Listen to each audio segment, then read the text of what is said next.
Students, today we are going to start a new accounting terms of basic accounting terms. If you have not subscribed the channel, subscribe it and press the bell icon for notification of new videos. Like and share it also. Today we will discuss these accounting terms in this video, which are types of assets: quick assets, liquid assets, current assets, its another name is circulating assets, floating assets. Non-current assets is another name is fixed assets, long-term assets. And long-term assets are of two types: tangible assets, intangible assets. These will be studied in this video. First, quick assets. Its another name is liquid asset. In previous video we studied about assets. What do you mean by asset? Those things which are kept. Those things which are kept in the business, not for selling purpose, but it helps in running the business,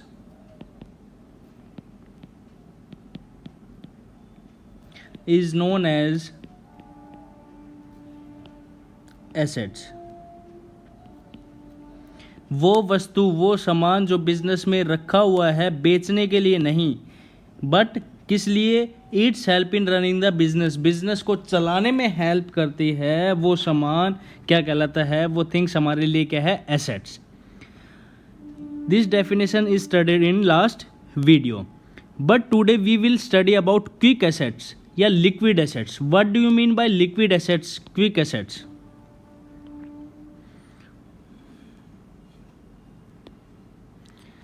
Quick assets, quick means जल्दी, liquid means तरल. एक तरीके की वो assets जो पैसे में convert हो जाती है with in 1 month. Those assets which can be converted into cash within 1 month is known as quick assets. Liquid assets. तो क्या डेफिनेशन है इसकी? वो एसेट्स विच कैन बी, जो कर सकते हैं किस में? कन्वर्टेड मीन्स बदल सकते हैं, इनटू किस में? कैश में, विद इन 1 month, 1 month के अंदर अंदर वो एसेट्स जिसको हम पैसे में बदल सकते हैं. तो इसका मतलब कि बेच करके हम पैसे ले सकते हैं कितने मंथ में? 1 month के अंदर अंदर. उसको हम क्या बोलते हैं? क्विक एसेट्स या लिक्विड एसेट्स. ये क्या है? चेक. चेक को हम तुरंत बैंक में जमा करेंगे और कैश में कन्वर्ट हो जाएगा विद इन मंथ में. यस, तो चेक हमारा क्या है? Quick asset. कैश, कैश हमारा कैसा है? लिक्विड एसेट्स है. क्यों? क्योंकि हम इसको पैसे में है और पैसे में हम नहीं है तो बैंक से जा करके हम पैसे ले सकते हैं. तो कैश भी हमारा क्या है? लिक्विड एसेट है. वो एसेट्स जिसको हम पैसे में कन्वर्ट कर सकते हैं किसके अंदर? 1 month के अंदर अंदर, उसको हम क्या बोलते हैं? क्विक एसेट्स हो या लिक्विड एसेट्स. क्लियर है बात? अब बात आती है कि सेकंड, करंट एसेट्स. इसका दूसरा नाम है सर्कुलेटिंग एसेट्स. क्या? Current assets, circulating assets. और थर्ड नाम है इसका फ्लोटिंग एसेट. तो लिक्विड एसेट्स क्या थी? वो एसेट जिसको हम 1 month के अंदर अंदर पैसे में कन्वर्ट कर सकते हैं, वो हमारी क्या थी? Quick assets. अब बात आती कि करंट एसेट. तो करंट एसेट्स क्या है? Those assets which can be converted into money with in 1 year is known as current assets या सर्कुलेटिंग एसेट्स या फ्लोटिंग एसेट्स।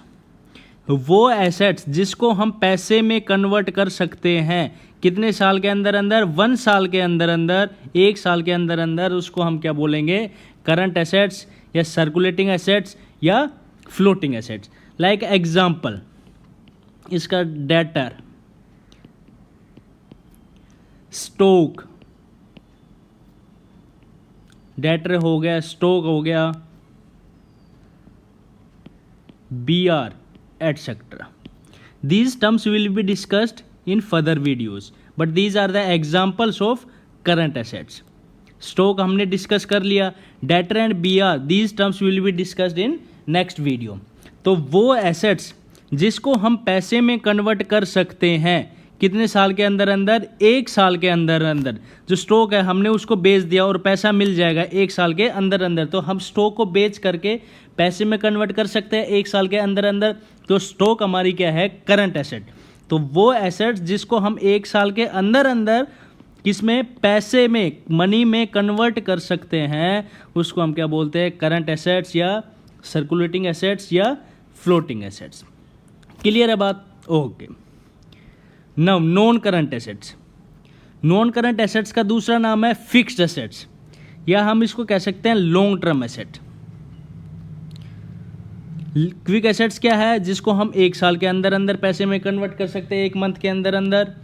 करंट एसेट्स क्या है, 1 साल के अंदर अंदर पैसे में कन्वर्ट कर सकते हैं। अब बात आती है कि नॉन करंट एसेट या फिक्स्ड एसेट्स या लॉन्ग टर्म एसेट्स किसको बोलते हैं। तो those assets which cannot be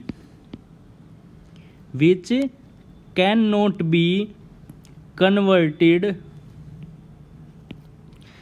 into money within 1 year। क्या? those assets which cannot be converted into money within 1 year is known as non current assets, या इसको हम क्या कह सकते हैं, फिक्स्ड एसेट्स, या हम इसको कह सकते हैं long term assets.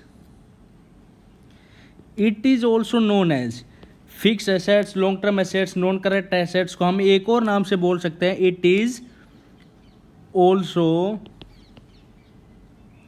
Known as tangible assets. क्या नाम से बोल सकते हैं, टेंजिबल एसेट्स। वो एसेट्स जिसको हम 1 साल के अंदर अंदर किसमें, पैसे में कन्वर्ट नहीं कर सकते, तो इसका मतलब कि वो हमारी कौन सी एसेट है, वो हमारी है नॉन करंट एसेट्स या फिक्स एसेट्स, या क्या चीज़ है, लॉन्ग टर्म एसेट्स। इसका एग्जांपल हो सकता है building, machinery etcetera. These are the long term assets, fix assets और या नॉन करंट एसेट्स। क्यों? क्योंकि हम कोई भी हमारी बिल्डिंग है, हम उसको बेचेंगे तो जल्दी से वो बिकेगी नहीं, बिकेगी तो पैसा में कन्वर्ट होने में टाइम लगेगा। तो ये हमारी कैसी एसेट्स है, फिक्स एसेट्स है। क्यों? क्योंकि हम इसको 1 साल के अंदर अंदर पैसे में कन्वर्ट नहीं कर सकते। तो वो एसेट्स जिसको हम 1 साल के अंदर अंदर पैसे में कन्वर्ट नहीं कर सकते, उसको हम क्या बोलते हैं, non current assets, fix assets या लॉन्ग टर्म एसेट्स। क्लियर है बात? तो हमने 3 एसेट्स के बारे में पढ़ा। कौन कौन सा? क्विक एसेट्स, जिसको हम 1 मंथ के अंदर अंदर किसमें, पैसे में कन्वर्ट कर सकते हैं, उसको हम क्या बोलते हैं, क्विक एसेट्स। करंट एसेट्स, जिसको हम 1 साल के अंदर अंदर पैसे में कन्वर्ट कर सकते हैं, उसको हम क्या बोलते हैं, करंट एसेट्स। जिसको हम 1 साल के अंदर अंदर पैसे में कन्वर्ट नहीं कर सकते, ये बात याद रखना, नहीं कर सकते हैं, उसको हम क्या बोलेंगे, करंट एसेट्स, फिक्स एसेट्स या लॉन्ग टर्म एसेट्स। क्लियर है बात? अब बात आती है कि जो लॉन्ग टर्म एसेट्स है उसको हम क्या बोलते हैं, टेंजिबल एसेट्स भी। क्या बोलते हैं, टेंजिबल एसेट्स भी। तो टेंजिबल एसेट्स क्या होती है, ये क्या है, हमारी मशीन। इसको हम क्या देख सकते हैं, छू सकते हैं, इसकी कोई ना कोई शेप है, फिजिकल एग्जिस्टेंस है। तो वो एसेट्स जिसको हम छू सकते हैं, देख सकते हैं, या उसका कोई ना कोई फिजिकल एग्जिस्टेंस हो, फिजिकल एग्जिस्टेंस मतलब उसका कोई ना कोई रूप हो, शेप हो, उसको हम क्या बोलते हैं, टेंजिबल एसेट्स। तो हम क्या डेफिनेशन निकल के आती है टेंजिबल एसेट्स की, those assets which can be seen, touched and having physical existence is known as tangible assets. Like ये हमारा एग्जांपल है मशीनरी का, फैन हो गया, बिल्डिंग हो गई, और क्या हो सकता है, फर्नीचर हो गया। ये हमारे एग्जांपल है किसके, टेंजिबल एसेट्स के। तो टेंजिबल एसेट्स क्या है, वो एसेट्स जिसको हम देख सकते हैं, सीन मीन्स देख सकते हैं, टच मीन्स छू सकते हैं, और हैविंग फिजिकल एग्जिस्टेंस मतलब कोई ना कोई उसकी शेप हो, आकृति हो, उसको हम क्या बोलते हैं, टेंजिबल एसेट्स। तो टेंजिबल एसेट्स क्या डेफिनेशन है, those assets which can be seen, touched और हैविंग फिजिकल एग्जिस्टेंस, उसको हम क्या बोलेंगे, टेंजिबल एसेट्स। क्लियर है बात। अब बात निकल के आती है कि टेंजिबल होता है, वैसे ही इंटेंजिबल। इंटेंजिबल अदृश्य, टेंजिबल जिसको हम देख सकते हैं, छू सकते हैं, और उसकी कोई ना कोई शेप है। ये बिल्कुल अपोजिट है किसका, टेंजिबल एसेट्स का। तो क्या निकल के आती है डेफिनेशन इसकी, those assets which can not be, ये बिल्कुल अपोजिट है किसके, टेंजिबल एसेट्स के। तो those assets which can not be seen, touched and do not have physical existence, जिसको हम छू भी नहीं सकते, देख भी नहीं सकते, और उसकी कोई भी शेप नहीं है, बट लेकिन वी कैन फील इट, केवल उसको हम महसूस कर सकते हैं, is known as intangible assets. तो वो एसेट्स जिसको हम देख भी नहीं सकते, छू भी नहीं सकते, और उसकी कोई ना कोई भी कोई शेप नहीं है, लेकिन उसको केवल हम महसूस कर सकते हैं, तो वो हमारे क्या होगी, इंटेंजिबल एसेट्स। उसको हम क्या बोलेंगे, इंटेंजिबल एसेट। और जिसको हम छू सकते हैं, देख सकते हैं, और उसकी कोई ना कोई शेप है, उसको हम क्या बोलेंगे, टेंजिबल एसेट्स। क्लियर है बात। अब बात आती है कि इंटेंजिबल एसेट्स कौन कौन सी होती है। These are of 4 types in accountancy, which are goodwill, trademark, copyright और patent. These are intangible assets. क्यों, क्योंकि इसको हम छू नहीं सकते, देख नहीं सकते, फिजिकल एग्जिस्टेंस नहीं है, लेकिन बट इनको हम केवल महसूस कर सकते हैं, वो हमारी क्या है, intangible assets. These are of 4 types, which one, goodwill, trademark, copyright and patents. These are the intangible assets. Clear है बात। अब बात आती है कि गुडविल क्या होती है। गुडविल देखो, एक ये शॉप है मेन रोड पे, ये जैसे कि मेन रोड है बिल्कुल, ये क्या है, मेन रोड है बिल्कुल, और यहाँ पे एक मेडिकल की शॉप है, मेडिकल शॉप है। जो इसका ओनर है वो बिल्कुल पोलाइट है, जो भी कस्टमर आता है उनसे बिल्कुल आराम से बात करता है, अच्छे से बिहेव करता है और उनको सामान देता है, दवाइयाँ बेचता है। और इसी का भाई है एक अंदर गली में, किसमें, इसकी भी दुकान है, किसकी, मेडिकल स्टोर की। किसकी है, मेडिकल स्टोर की। कौन है, एक्स का भाई वाई। लेकिन इसकी जो दुकान है वो बिल्कुल पतली सी गली में है, बिल्कुल पतली सी गली में। जैसा इसका स्वभाव है, नेचर है, इसका बिल्कुल अपोजिट है। मतलब कि अकड़ू टाइप का है, कस्टमर से अच्छे से बात नहीं करता। तो इसका मतलब कि ये किस नेचर का है, अपोजिट है, किसके, एक्स के। जब हम दुकान बेचने लगे तो इस दुकान की वैल्यू जो लगी वो लगी 2 लाख रुपए। कितनी, 2 लाख रुपए। और सेम साइज की ये दुकान है, सेम जो मटेरियल इसमें है वही इसमें लगा हुआ है। जितना प्रोडक्ट इसमें रखा है इतना प्रोडक्ट सेम इसमें रखा है वाई में। तो जितना प्रोडक्ट इसमें है सेम प्रोडक्ट उसमें है, जितना एरिया में दुकान है उतनी एरिया में इसकी दुकान है। लेकिन क्या है, इसका ओनर एक्स है, इसका ओनर वाई है। इसका ओनर सभी से अच्छे से बात करता है, कस्टमर के साथ अच्छे से डील करता है, लेकिन ये बिल्कुल अपोजिट बिहेव का, सबसे अकड़ों में बात करता है, पोलाइटली बात नहीं करता। जब इसकी दुकान की वैल्यू लगने लगी, इसकी दुकान की वैल्यू लगी 1,50,000। दोनों की दुकान एक ये मेन रोड पे है, एक ये गली में है। गली में मीन्स स्पोर्ट्स, मतलब कि जहाँ पे जनसंख्या ज़्यादा है, आदमी ज़्यादा आते जाते हैं, और ये इसकी मेन रोड पे है। सेम दुकान है, सेम मेडिकल शॉप है, सेम एरिया में बनी हुई है, लेकिन इसका ओनर एक्स है, इसका ओनर वाई है। इसकी दुकान को बेचने लगे तब इसकी वैल्यू लगी 1,50,000 और इसको जब बेचने लगे इसकी वैल्यू लगी 2 लाख रुपीज़। इसकी 1,50,000, इसकी 2 लाख। तो डिफरेंस कितने का आया, डिफरेंस आया 50,000 का। तो एक्स की दुकान की वैल्यू 50,000 ज़्यादा जो लगी वो कहलाएगी गुडविल। क्या कहलाएगी, गुडविल।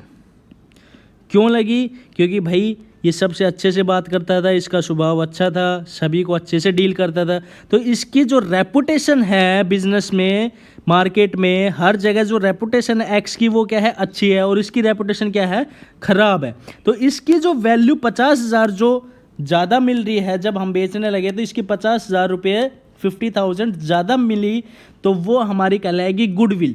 क्यों, क्योंकि इसका नाम अच्छा है, सबको पता है कि अच्छे से बिहेव करता है। तो ये हमारी क्या है, 50,000 ये हमारा गुडविल है। और गुडविल क्या होती है, गुडविल होती है reputation of the business. Reputation of the business, goodwill क्या होती है, reputation of the business. Clear है बात। तो गुडविल की क्या डेफिनेशन निकल जाती है, goodwill is the reputation of the business और it is an intangible assets. Clear है बात।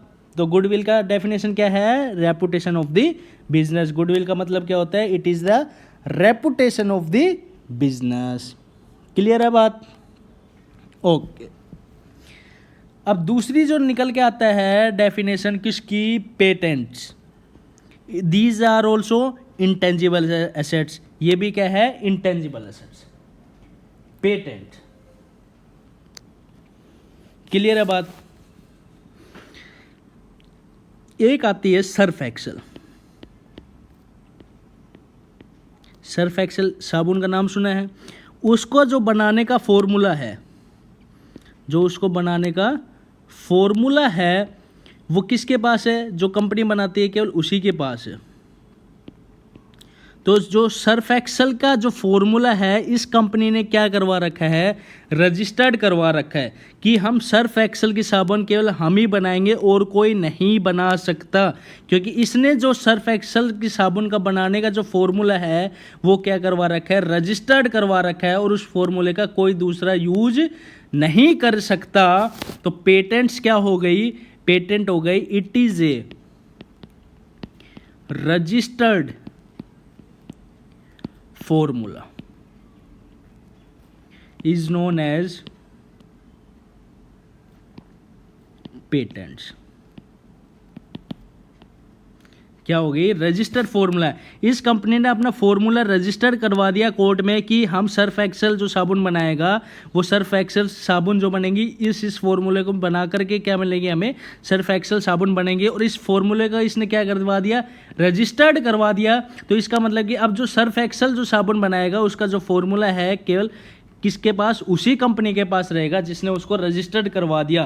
तो एक तरीके के सर्फ एक्सेल का पेटेंट उसी कंपनी के पास है। तो पेटेंट मतलब क्या होता है? It is a registered formula. क्या है? एक रजिस्टर्ड फॉर्मूला है। अब वो फॉर्मूला यूज करने का अधिकार केवल उसी कंपनी के पास है। अगर कोई यूज करेगा तो उस पर क्या हो सकता है? केस हो सकता है, केस हो जाएगा।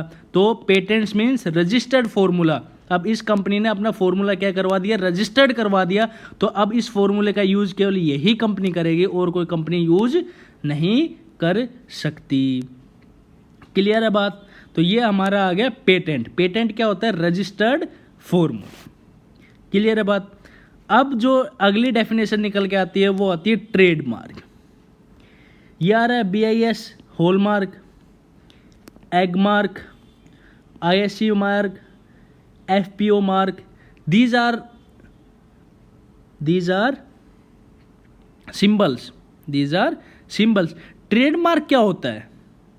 Trademark it is a sign. ये क्या है? साइन है, सिंबल है। किसका? ज्वेलर्स का, इलेक्ट्रिसिटी प्रोडक्ट्स का, फूड आइटम्स का। दीज आर दी साइन या सिंबल्स जिसको प्रोडक्ट अपने से अलग बनाते हैं।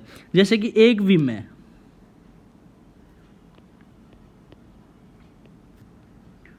दूसरी कोई भी सर्फ है, एक्सो। दोनों क्या है? डिस बार है। लेकिन ये विम है, ये एक्सो है, दोनों को अलग अलग बना रही हैं। क्यों? क्योंकि दोनों का सिंबल अलग अलग है, दोनों का नेम अलग अलग है। तो ट्रेडमार्क क्या होता है? इट इज ए साइन और symbol which makes the product different is known as trademark. उसको हम क्या बोलेंगे? ट्रेडमार्क। क्लियर है बात? भाई ISI मार्क है, जिस भी इलेक्ट्रिसिटी जो भी प्रोडक्ट है उस पर ISI मार्क होगा तो हम कह सकते हैं ये ब्रांडेड प्रोडक्ट है, और जिस पे नहीं होगा तो हम ये कह सकते हैं लोकल प्रोडक्ट है। तो दोनों के बीच में क्या डिफ्रेंशिएट कर सकते हैं हम? ऐसे ज्वेलरी है जिसके ऊपर हॉलमार्क्स लगा हुआ है तो हम कह सकते हैं कि ये क्या है? बिल्कुल एक्यूरेट है। और जिस पे नहीं लगा तो हम ये कह सकते हैं ये डुप्लीकेट भी हो सकती है। तो it is a sign. Trademark क्या है? एक साइन है, या हम कह सकते हैं कि सिंबल है जो क्या करता है? प्रोडक्ट्स को अलग करता है एक दूसरे से। उसको हम क्या बोलते हैं? ट्रेडमार्क। जैसे कि विम और एक्सो दोनों अलग अलग कंपनी है, दोनों डिश बार है, लेकिन ये विम की है, ये एक्सो की है। तो दोनों की अलग अलग क्या है? साइन है। तो ट्रेडमार्क क्या हो गया? इट इज़ ए साइन और सिंबल जो क्या करता है? प्रोडक्ट्स को डिफ्रेंशिएट करने में हेल्प करता है। पेटेंट्स क्या है? रजिस्टर्ड फॉर्मूला है। और गुडविल क्या है? Reputation of the business. अब जो लास्ट डेफिनेशन निकल के आती है किसकी? इंटेंजिबल एसेट्स की, वो है हमारी copyright. What do you mean by copyright? हम इसको ऐसे बोल सकते हैं, एक अधिकार। राइट्स मीन अधिकार जो केवल उसी के पास है और उस राइट का कोई भी दूसरा यूज नहीं कर सकता। उसको हम क्या बोलेंगे? कॉपीराइट। क्लियर है बात? तो क्या डिफिनेशन निकल के आती है? इसका एग्जाम्पल देखो। जैसे DK गोयल बुक है हमारी अकाउंटेंसी की, और एक TS अग्रवाल बुक है। यह हमारी TS ग्रेवाल बुक है अकाउंटेंसी की। यह हमारी DK गोयल बुक है।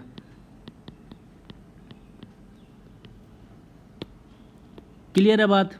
ये हमारी किसकी? TS ग्रेवाल बुक है। और ये हमारी डीके गोयल बुक है। अब जो डीके गोयल बुक प्रिंट करने का जो अधिकार है वो केवल इसी की पब्लिकेशन के पास है, और कोई डीके गोयल की नाम से कोई भी बुक नहीं प्रिंट कर सकता। तो इसका मतलब कि ये राइट केवल इसी के पास है, ये राइट केवल इसी के पास है और किसी के पास नहीं है। और दूसरा आता है कि टी.एस. ग्रेवाल, इस बुक की नाम केवल यही पब्लिकेशन छापेगा और कोई नहीं छापेगा। अगर और किसी ने टी.एस. ग्रेवाल के नाम से कोई भी बुक क्या करी, सेल आउट करी, तो ये क्या कर देगा, केस कर देगा। क्यों? क्योंकि इसके पास ही वो अधिकार है, इसके पास ही वो अधिकार है कौन सा, टी.एस. ग्रेवाल बुक प्रिंट करने का। और इसके पास भी कौन सा अधिकार है, डीके गोयल बुक प्रिंट करने का। ना ये टी.एस. ग्रेवाल की बुक छाप सकता है, ना टी.एस. ग्रेवाल डीके गोयल की बुक छाप सकता है। क्यों? क्योंकि दोनों के पास अपना अपना अधिकार है कि वो अपने अधिकार का यूज करेगा। केवल उस केस में ये इसकी बुक छाप सकता है जब वो इससे अपना कॉपीराइट खरीद लेगा। कौन? डीके गोयल बुक वाला टी.एस. ग्रेवाल की कॉपीराइट खरीद लेगा, तब वो टी.एस. ग्रेवाल की बुक्स क्या कर सकता है, प्रिंट कर सकता है। तो कॉपीराइट क्या हो गया, right to use, it is a right, it is a right to the things. तो कॉपीराइट क्या हो गया, एक राइट है क्या, प्रोडक्ट्स को यूज करने का।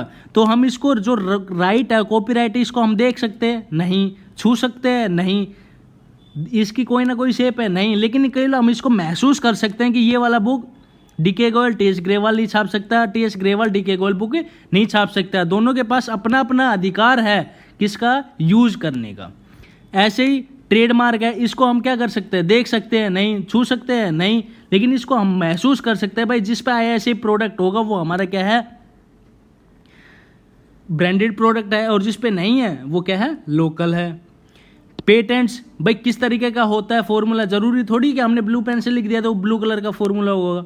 तो इसका मतलब ना इसकी कोई शेप है, ना इसका कोई फिजिकल एग्जिस्टेंस है, ना इसको हम देख सकते हैं, ना इसको हम छू सकते हैं, लेकिन हम इसको केवल महसूस कर सकते हैं, केवल हम इसको महसूस कर सकते हैं। तो ये हमारी क्या है, इंटेंजिबल एसेट्स है। सेम गुडविल, गुडविल किस टाइप की होती है, किस नेचर की होती है, किस रंग की होती है, इसको हम देख सकते हैं नहीं, छू सकते हैं नहीं। तो ये हमारी क्या है, रेपुटेशन ऑफ द बिजनेस। तो goodwill is the reputation of the business, patent is the registered formula, trademark is it is a sign और a symbol which makes the product different.